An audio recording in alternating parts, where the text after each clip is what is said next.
बिस्मिल्लाहिर्रहमानिर्रहीम। अस्सलाम वालेकुम दोस्तों, वेलकम करता हूँ इमरान ऑफिशियल में। सऊदी अरब से नई अपडेट आ गई इंटरनेशनल फ़्लाइट के हवाले से। जो मेरे भाइयों ने पाकिस्तान से सऊदी से मंजूर शुदा वैक्सीन लगवाई है उनके लिए बहुत बड़ी खुशखबरी है। इंटरनेशनल फ़्लाइट ओपन की जा रही है।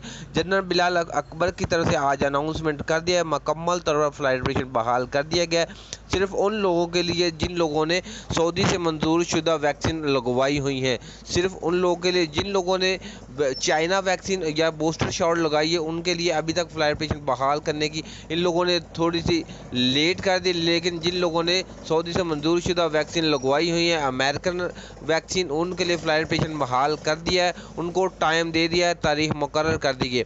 तो पूरी इन्फॉर्मेशन इसी वीडियो में आपके साथ शेयर करने से पहले अपने प्यारों से दोस्तों से एक ही गुजारिश की जाती है, बार बार चैनल को सब्सक्राइब करें, बेल आइकन को दबाएं ताकि इस तरह की लेटेस्ट वीडियो आप तक पहुंच रहे। वीडियो अच्छी लगे तो वीडियो को लाइक और ज़्यादा से ज़्यादा शेयर कर दिया करें। तो जनरल बिलाल अकबर की तरफ से और सऊदी गागा की तरफ से आज की एक मीटिंग हुई थी। उस मीटिंग में इन लोगों ने सिर्फ 10 दिन का टाइम मांगा है। 10 दिन के अंदर अंदर फ़्लाइट ऑपरेशन मुकम्मल तौर पर बहाल कर दिया गया। वो सिर्फ उन लोगों के लिए बहाल होगा पहले जिन लोगों ने सऊदी से वैक्सीन ली, सऊदी से मंजूर शुदा वैक्सीन ली होगी, एस्ट्राज़ेनेका फाइज़र वगैरह, उनके लिए फ़्लाइट ऑपरेशन इस हफ्ते के अंदर अंदर हो जाएगा। 10 दिन का सऊदी गागा की तरफ से अनाउंसमेंट किया गया कि 10 दिन के अंदर फ़्लाइट ऑपरेशन बहाल हो जाएगा। जो मेरे भाई सऊदी अरब जाना चाहते हैं वो मुकम्मल अपनी तैयारी रखें, इंशाल्लाह जल्द फ़्लाइट ऑपरेशन बहाल हो जाएगा। तो नए वीज़ा वालों के लिए भी जल्द खुशखबरी आ जाएगी, लेकिन जिन लोगों ने अभी तक वैक्सीन वालों के लिए खुशखबरी आई है।